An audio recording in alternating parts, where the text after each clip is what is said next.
Welcome to my channel. In this video, I'll show you how to make any program start automatically when you turn on your Windows laptop using the Startup folder. This method is simple and works on all modern Windows versions. First, open the Run dialog by pressing Windows plus R on your keyboard. Then type Shell Startup and click OK.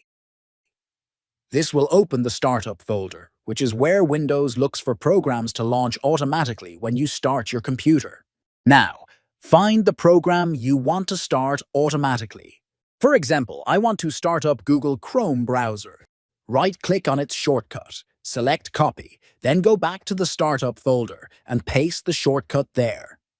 Once you've added the shortcut, restart your computer to check if the program starts automatically.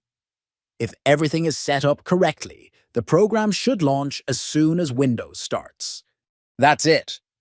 You've successfully set up your program to start automatically using the Startup folder. If you found this video helpful, consider liking and subscribing for more tech tips. See you in the next video.